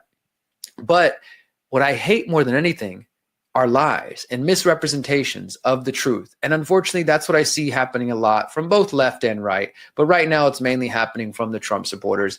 And this is that the No Kings protest, I heard this many times, No King protest is bought and sold. It was completely controlled. It was everybody All the protesters are paid. I've seen so many of these comments in my videos, unfortunately, and it's sad because I went there on purpose to interview them so that you guys out there, instead of just speculating and saying, oh, it's just a bunch of crazy leftists, blah, blah, whatever, they're just going to burn all the cities down, you could actually hear from people. Instead of being told it's just a bunch of old white people, which apparently seems to be one of the new MAGA claims, you could see that there were black, brown, white, Asian, all kinds of people there. And there was young college students, people in their 30s, their 40s, 50s, all the way up to, yes, older white people. It was a mix of people. I don't know why people can't look for themselves, but here we are. People just listen to the garbage they hear on their favorite MAGA channel, and the left does it too in their own way. That's why it was so interesting to me to go there to see the hypocrisy. One of the biggest claims coming out, though, is that George Soros funded the entire thing. And I've seen a lot of people claiming this, and they've claimed this in the past about the 2020 protests for George Floyd. So here's one of the videos that I got sent to me. This has been seen 300,000 times on Twitter. Breaking update. I don't know who this guy is. Never heard of him before. Seamus Bruner. Breaking update. This Saturday, October 18th, No Kings 2.0 goes global. This was before the protest. And remember, before the protest, a lot of the right-wing folks, including this guy, were claiming that it was going to be civil war. There was going to be violence everywhere. Stay home. I had people telling me, Derrick, I wouldn't go out to those protests. You need to be careful. I'm like, you guys just listen to too much garbage on the internet. And so beforehand, everybody was doing their best to link it all to George Soros and left-wing billionaires. And so then the message is, it's not worth your time. It's not worth supporting. Don't listen to what they have to say. Make fun of them because it's just old white people, or scare people and say it's going to be civil unrest. They're going to just have Antifa everywhere. And so the whole point is to just demean and diminish this movement as much as possible. And again, I'm not saying that as a wholesale defense of everybody associated with No Kings. I'm just saying you don't have to pay people to hate Donald Trump. You don't have to pay people to come out to the streets to protest the things Trump's doing, because a lot of people don't like them. And I guess that MAGA just can't see that. They have trouble even recognizing that. Let's get into the details here, though. This Saturday, October 18th, No King 2.0 goes global. Organizers claim to stand against kings and billionaires, but new Peter Schwarzer team, president at GAI, and this website Drill Down, which we're going to go to in just a second, research into Riot Inc. shows the unrest is fueled by billionaires. And so you got this, there's Soros, there's Zuckerberg, there's Bill Gates, and there's some others here. And they have the claim 72 million, 100 million, 50 million, 245 million. And so they have a little tweet thread here. It says, we trace 294 million to the official No Kings 2.0 partners and organizers. So make that clear, not to the No Kings protest itself, to partners and organizers. So if you go to the No Kings website, let me just open that up. You can see that they've got a list of all kinds of partners here. And again, these are not groups that I necessarily support or endorse in any way. And they don't link directly to them, which I think probably they might be on purpose to make it difficult for people to track these things down. And this is important to look at who the funders are. So here's their alliance. It looks like they took down, here we go, about trainings, partners right here. So let's look at their partners. It's a who's who of left-wing progressive organizations. None of this should be any surprise because this is a left-wing movement. People are like, oh my God, it all goes back to the Democrats with Act Blue and funding is going there. Of course. It'd be more surprising if the money was going to Republicans. But of course, look at the names of these: Activate America, the Alliance to Reclaim Our Schools, American Association of University Professors, American Humanist Association, United Art Workers, Arab American Institute. It is a pretty big coalition, I will say. Boulder, Democratic Socialists of America, Build the Resistance. Yes, there's some more radical left group, but there's the Center for Biological Diversity. There's a kind of maybe center-left organizations that are also a part of this. But the point is, people are claiming if you go through and track all the funding to these groups, then, as they said here, it leads to these different networks and what they're calling Riot Inc. The Arabella Network, 79.7 million. Soros Network, 72.1 million. And again, what they mean by that is groups that have been, and this is how they can sort of, I think, obfuscate and not give you the full picture. By saying Soros Network, that means you have the Open Society Foundations, which is the main place that George Soros gives his money. And then Open Society Foundations gives to the Tides Foundation, or these groups give to these other organizations.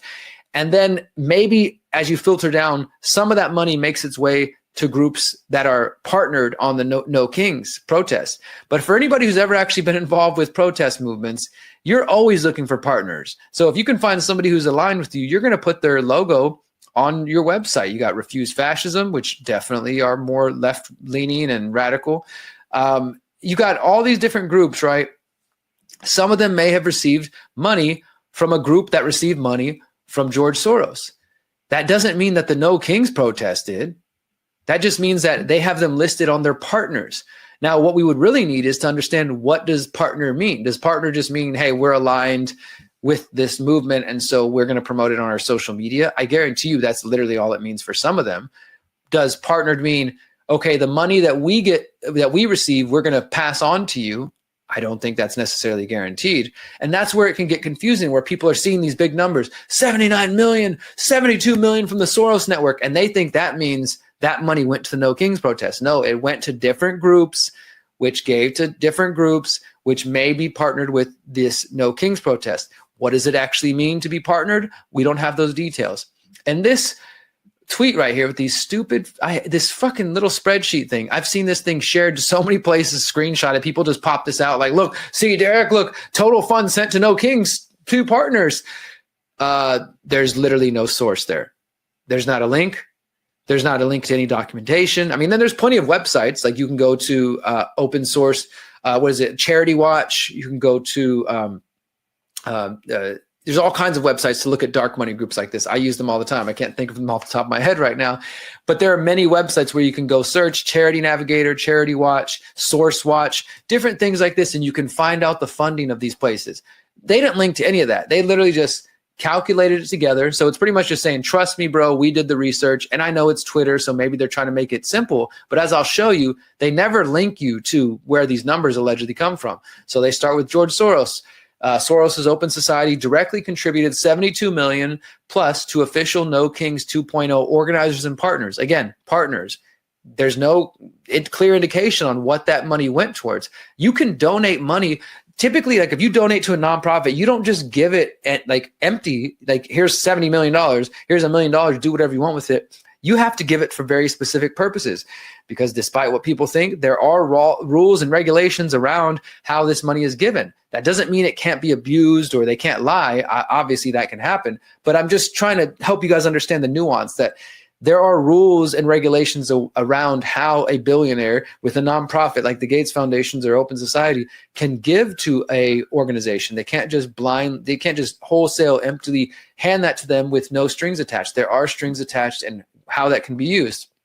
So it says Soros is the primary architect of Riot Inc. protest model and the master of color revolutions. And I've reported on in the past. Yes, George Soros gives to organizations all around the world. But in fact, over the years, I've become a little bit more skeptical and nuanced about this. I don't just see the name George Soros or even Bill Gates and automatically think, it's everything is bad, or that it's all, everything that they've done is wrong. I think that it's a bit more black, gray in there. It's not just black and white.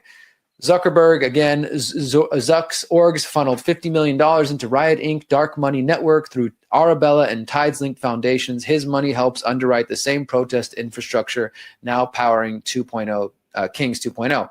And so here's this picture. Again, my problem with this is these are just like screenshots of alleged spreadsheets, but there's, and it's hard to read. Here, let me go ahead and open it up bigger for you guys. But these are like alleged spreadsheets, but they don't really give you much detail. So let's zoom in here.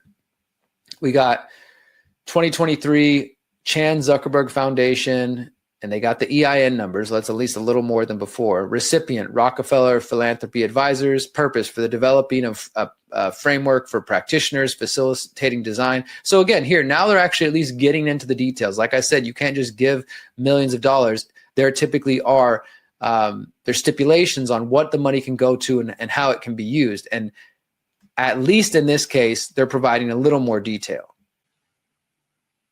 But still, those details don't necessarily show what they're claiming. So let's kind of look in here a little more.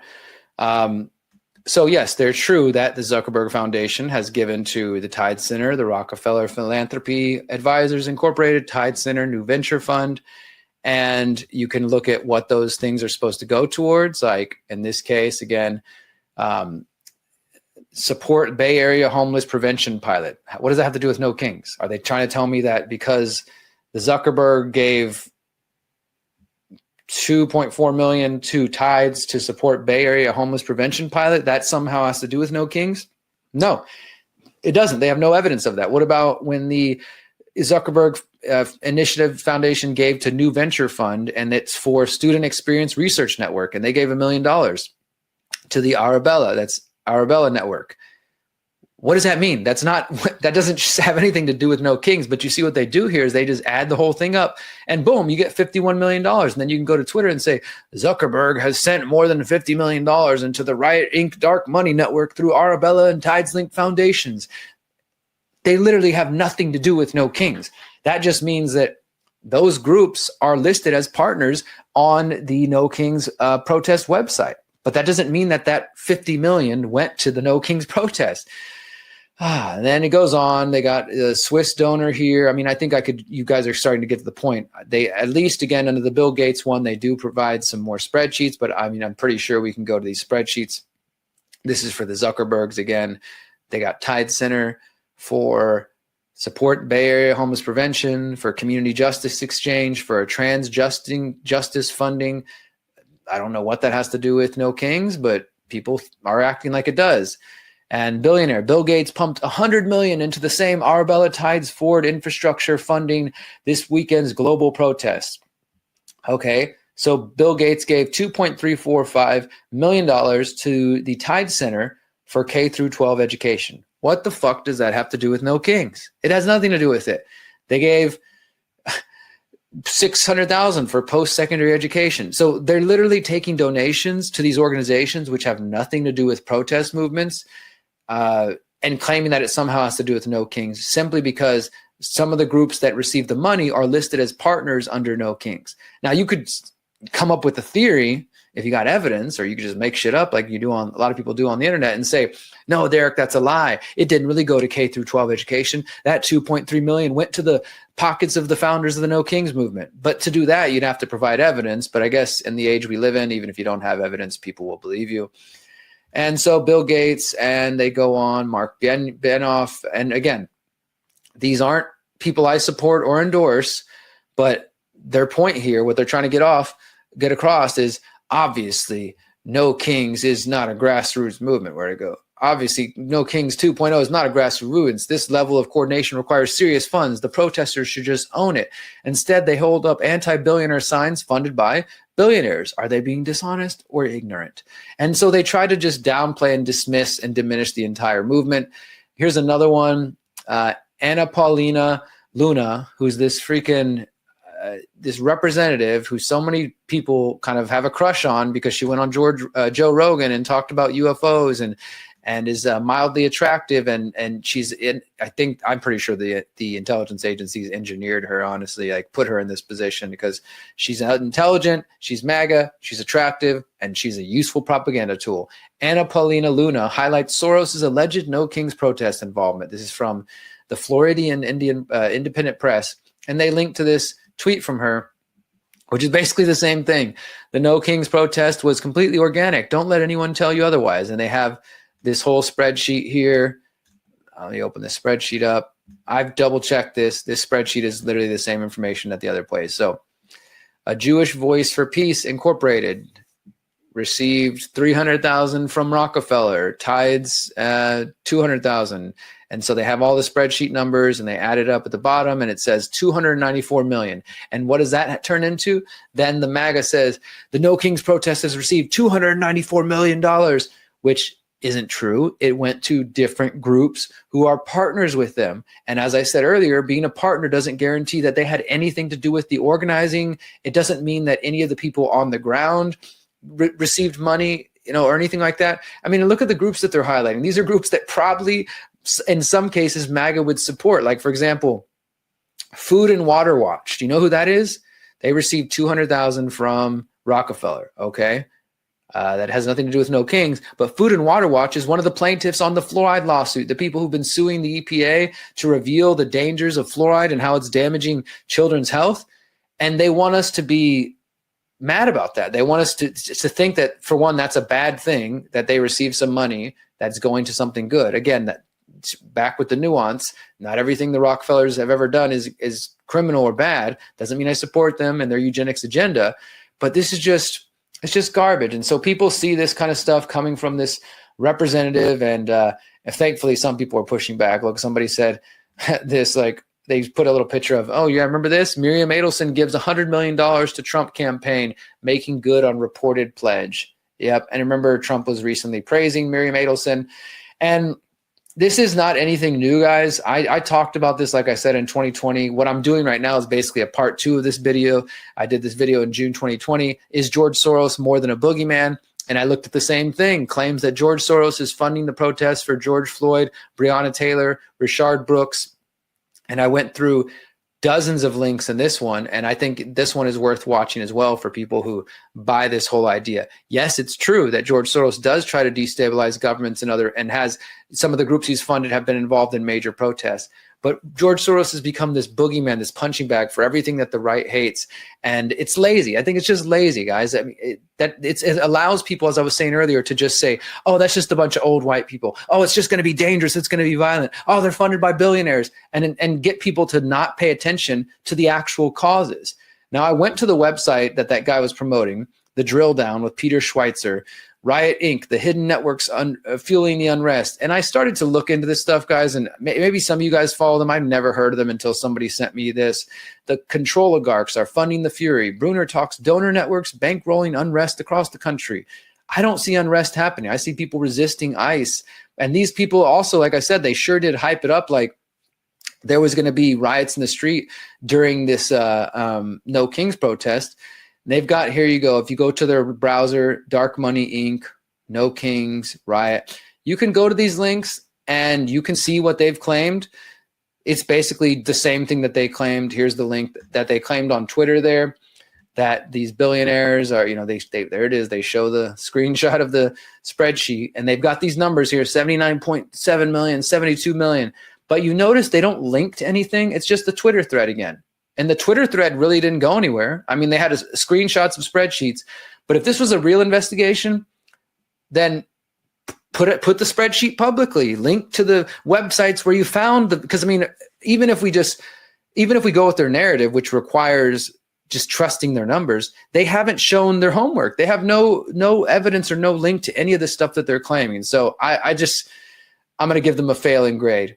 Because, for one, they're asking us to just trust their numbers with no links to the actual spreadsheets, no links to the sources of where they got these numbers. And let's say they did provide that and it's 100% accurate, they still are trying to insinuate that because these different organizations received money from open society foundations, and because those organizations are listed as a partner on the No Kings protest, that means that the No Kings organizers, the main groups behind it, which from what I saw are actually 3 or 4 groups, including one women's group in Florida.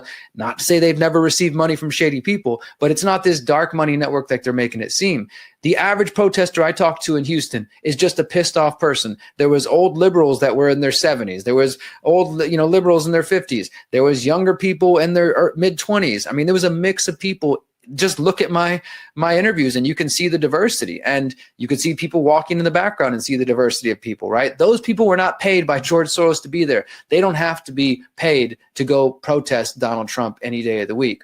Now, let me show you one other final thought on this story. I posted this recently. While George Soros's funding of protests should not be ignored, and the predator class and some in MAGA want you focused on him, George Soros, rather than the billionaires in the White House influencing Trump. So pay attention to George Soros and Bill Gates only. Pay no attention to Larry Ellison, Peter Thiel, Miriam Adelson, and the other Howard Lutnick and Scott Bessent and the other billionaires, some who are even associated with George Soros.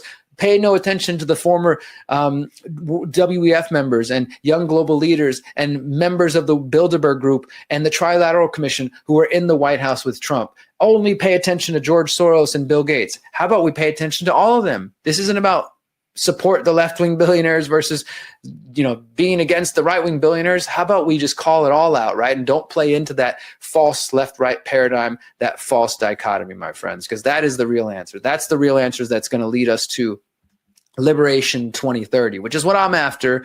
And I really hope you guys will be thinking about that and standing for and fighting Liberation 2030, which, by the way, once again, you can find at civil.com/TCR. What I call Liberation 2030 is just the realization, the recognition that if we're going to create the better world we know is possible, we need to step out of the false left-right paradigm, stop buying into the left-right garbage, and recognize that the predator class is playing this problem reaction solution, using immigration, using fear of drug cartels to erode constitutional values and principles and due process. They're also using left-right influencers, MAGA and left-wing, people who are getting paid thousands of dollars to push pro-Zionist messages or pro-Trump messages or pro-Democrat messages to continue to keep us divided and confused instead of bringing us together in unity around individual liberty and human respect and diversity of thought and people and ideas and building around those principles. Because if we do that, if we come together, we focused on exiting and building before their biometric police state is here, maybe we could even stop it. But for sure, we can build an alternative. We can build an alternative vision of 2030 that doesn't involve digital IDs, biometrics, you will own nothing and be happy. And instead, you can live amongst like-minded people, have free-range kids who have not been injected with thousands of toxins, and see the better world that we know is possible. Build the better world that we know is necessary for the coming 7 generations and that our ancestors fought so hard for so we could get here in this moment. All of that is possible, my friends. We just have to claim it. All right, guys, thank you so much for being here tonight. I want to remind you guys one more time that the People's Reset is coming up January 20th to February 1st. We're going to have a great event. It's going to be amazing. We've got 30 plus speakers coming from Mexico, Canada, Europe, the United States, of course. We've got conscious performers like Dub FX and Natalie Rise who are going to be doing 2 big concerts. There's going to be dozens and dozens of practical workshops around permaculture, liberating and decentralizing technology, community building tools, growing your own food, mental, physical, spiritual health, 5 days, solutions in person in Morelia, Mexico. Tickets right now are only $144 US. It goes up, prices go up on November 1st. So you got till Saturday, as I'm recording this, to buy your tickets. Go to thepeoplesreset.org. You can see the full lineup of speakers. You can see our little after movie from January 2025 this year. And again, the dates are January 28th to February 1st. I would be so happy to see my friends from the Conscious Resistance and some of you guys over there on Civil come join us in Morelia, Mexico, and have a great time. Remember that there are solutions we can focus on. It's not all doom and gloom out there, despite what the mainstream alternative media wants you to think. It's also not rainbows and sunshine and Donald Trump is bringing in the golden age of America. There's good things happening, but not coming from false liars and politicians and crooked people. It's coming from you and I, the real people. And so we have to come together, and the People's Reset is part of my effort to do that. I really hope you guys will make the effort to come be with us. That's thepeoplesreset.org. And that's where we're going to leave it now, guys. Until next week, I just want to remind you guys, go to Civil, sign up there. Stay tuned for the 10-week opt-out challenge on Wednesday night. And I think that's it. Yeah, I think that's it. We're going to end with a song called Victor or Victim from DSL Automatic and Joe Murray. This is a couple years old. I think you guys might enjoy it. Remember, my friends, you are powerful, you are beautiful, and you are free. Peace. Yeah.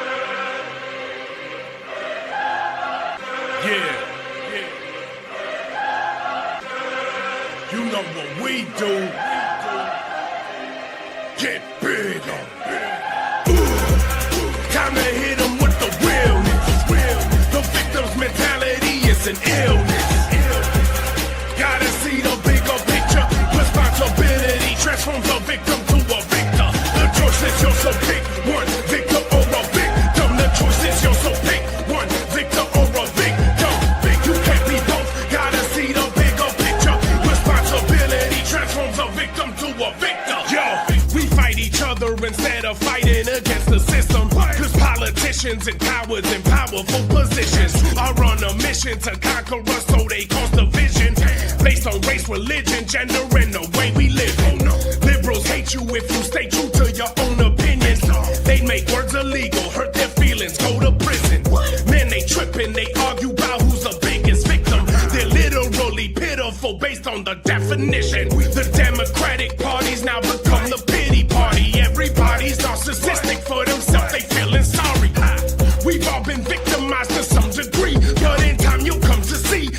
truly wanna be free, you gotta take your power back from the ones who did you wrong and the ones who wish you harm. You gon' tell them bring it on. Cause you see the bigger picture. Responsibility transforms a victim to a victor. Time to hit them with the realness. The victim's mentality is an illness. Gotta see the bigger picture. Responsibility transforms a victim to a victor. The choice is yours, so pick one, victim or a victim. The choice is yours, so pick one, victor or a victim. You can't be both, gotta see the bigger picture. Responsibility transforms a victim to a victim. In a world with no love for the truth, witnessing freedom get murdered in cold blood. I won't budge in the worldviews, all due to a populace that's never grown up in consciousness, like infants stuck in a cognitive dissonance, watching the system playing their differences, driving the wedge between those on the opposite ends of this illusory spectrum of politics. With this mob on the left who insist the prerogative is to get tended to like kindergartners, and it's just honestly sickening how the right, believing their side is legitimate, keeps buying into the back and forth arguing with vigor and I mean common sense, divide and conquer. It's obvious, isn't it? Well, at least to those who lifted the veil and could see you getting played off against each other by the enemy you share, which is the system itself. The day you all realize that, it's game over. Till then, me and D gon' stay soldiers for the truth, muscling away through the hordes of the dead in the zombie land. Take over, know the truth, and it'll set you free. But first, it'll piss you off to see that the system you thought had your best interest is only out to rip you off, rob you blind, and throw you crumbs. Look, at the end of the day, we're all victims to the circumstance, but the question is, how will you overcome? Time to hit them with the realness. The victim's mentality is an illness. Gotta see the bigger picture. Responsibility transforms a victim to a victor. The choice is yours, so pick one, victor or a victim. The choice is yours, so pick one, victor or a victim. You can't be both, gotta see the bigger picture. Responsibility transforms a victim to a victor. Since 2012, the Conscious Resistance Network has been an independent media organization focused on empowering individuals through education, philosophy, health, and community organizing. We work to create a world where corporate and state power do not rule over the lives of free human beings. Our motto is leading by example and helping others in their pursuit of freedom. Visit theconsciousresistance.com to find our articles, documentaries, interviews, podcasts, books, and more. Remember, you are powerful, you are beautiful, and you are free.